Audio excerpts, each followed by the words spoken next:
recognition. I have a motion at the desk, The Mr. clerk will Speaker. report the motion. Ms. Clark of Massachusetts moves to lay the resolution on the table. The question is on the motion offered by the gentlewoman from Massachusetts. All those in favor say aye. Aye. Those opposed say no. No. In the opinion of the chair, the noes have it. Mr. Speaker, I request a call of the yeas and nays. All right, buckle up, because what just exploded inside Congress wasn't politics as usual. It was a showdown. Emotions surged, tempers flared, and all eyes locked on one name, echoing through the chamber. Ilhan Omar. The air was thick with tension as lawmakers clashed over her words, her record, and what she represents. This wasn't a routine debate. It was a political earthquake. The chamber split, energy crackled, and when the motion failed, the chaos began. Cameras rolled as outrage erupted. The nation watched in disbelief. The only question now, how did Ilhan Omar spark this firestorm in the heart of Congress? Charlie Kirk was a lifelong advocate for freedom of speech, civil political discourse, and the political engagement of youth, whereas Charlie Kirk was a man of deep faith, a husband, and a father of 2 young children.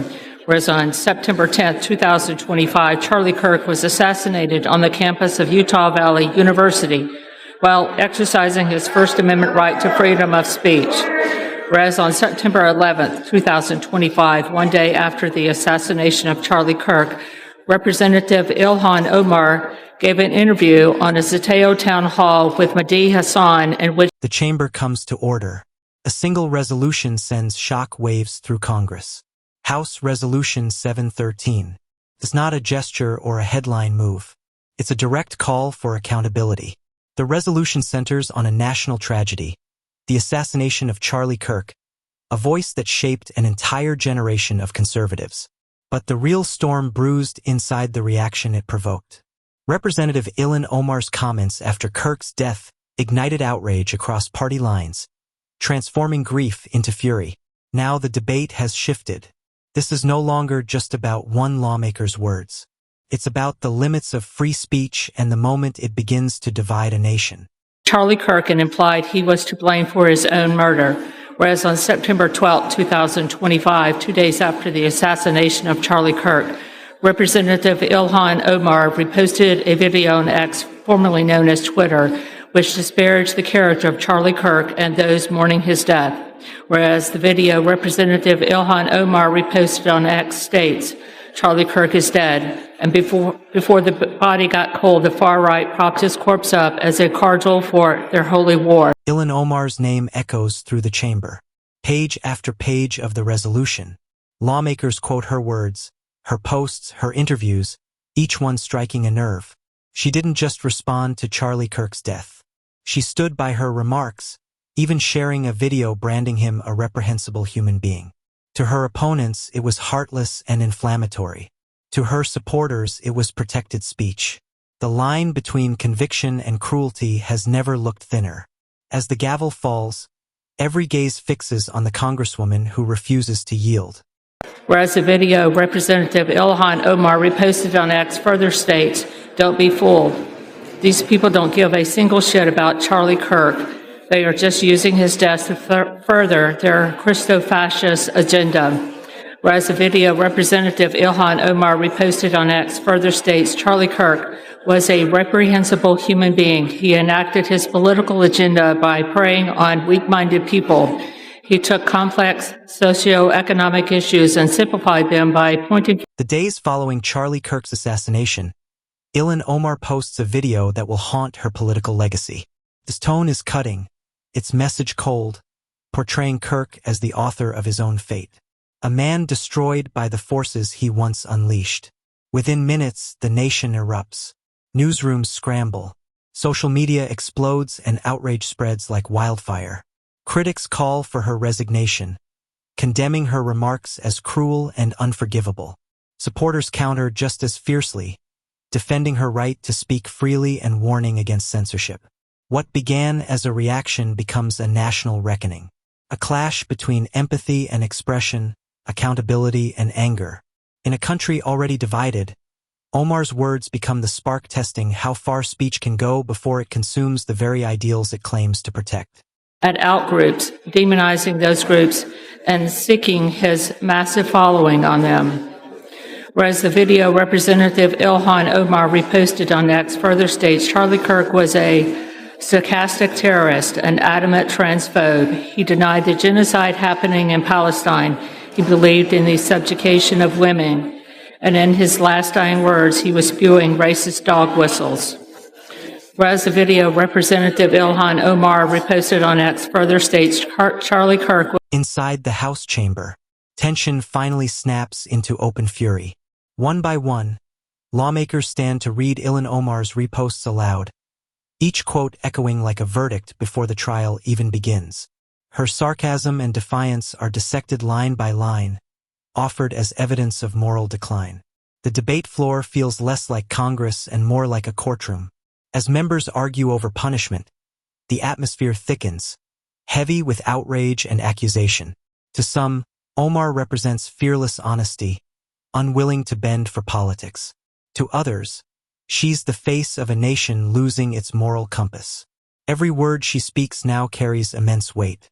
Every silence feels like confession. The clash transcends the chamber walls, stirring a question that cuts deep into America's conscience. How much truth can a democracy handle before it starts to break? Dr. Frankenstein and his monster shot him through the neck, whereas the video Representative Ilhan Omar reposted on X further blames Charlie Kirk for his own murder. Whereas Clause 1 of Rule 23 of the Rules of the House of Representatives provides a member, delegate, resident commissioner, officer, or employee of the House shall behave at all times in a manner that shall reflect credibly on the House. And whereas Representative Ilhan Omar's action. Then the gavel falls firm, final, and echoing like a bell through the corridors of power. The verdict, formal censure. The resolution strikes with precision, calling for public reading, removal from key committees, and the unmistakable weight of disgrace. Ilhan Omar loses her seats on education and budget, a punishment that cuts far beyond politics. Her opponents celebrate it as justice and accountability. Her supporters condemn it as political vengeance. Power flexed to silence dissent. Cameras capture every second as Omar stands tall, unflinching amid the storm. It's more than a procedural act. It's a defining moment in American history. The decision is made. But the real battle now unfolds beyond Capitol Hill. In the conscience of a nation wrestling with what justice truly means and where the limits of power should end. Of the assassination of Charlie Kirk are reprehensible and affect the dignity and integrity of the proceedings of the House and do not reflect credibly on the House. Now therefore be it resolved that 1. Representative Ilhan Omar of Minnesota be censured. 2. Representative Ilhan Omar forthwith present herself in the well of the House of Representatives. And beyond Capitol Hill, the divide erupts into the streets. Supporters of Ilhan Omar march in defiance, raising banners and chanting for justice and fair treatment.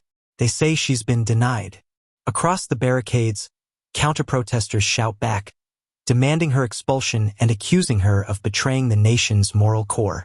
Their fury is fueled by grief over Charlie Kirk's death, transforming outrage into movement. News networks loop Omar's remarks endlessly, each replay cutting deeper into the nation's trust. What began as tragedy has become a symbol. Kirk's name now a rallying cry for retribution, while others see it as a warning about the fragility of free speech. Across America, the argument intensifies. Who has the right to speak? Where does restraint begin? And when does dissent cross into disrespect? And at the heart of it all, unyielding, controversial, and unmistakable, stands one name, Ilhan Omar. For the pronouncement of censure. 3. Representative Ilhan Omar be censured with the public reading of this resolution by the Speaker. And 4. Representative Ilhan Omar be and is hereby removed from the Committee on Education and Workforce and the Committee on the Budget of the House. As the cameras dim and the uproar fades, what remains is not calm, but an echo that refuses to die. The House may have moved on, yet the nation's wound stays open, raw, and unresolved. Charlie Kirk's death exposed more than outrage. It revealed how fragile compassion becomes when consumed by ideology. Ilhan Omar's reaction turned that fragility into a national test challenging America to define where forgiveness ends and accountability begins. This was never just a political storm. It was a mirror held up to a divided country where free speech, respect, and morality blur together, leaving a nation to ask whether unity is still possible when every word carries the power to wound.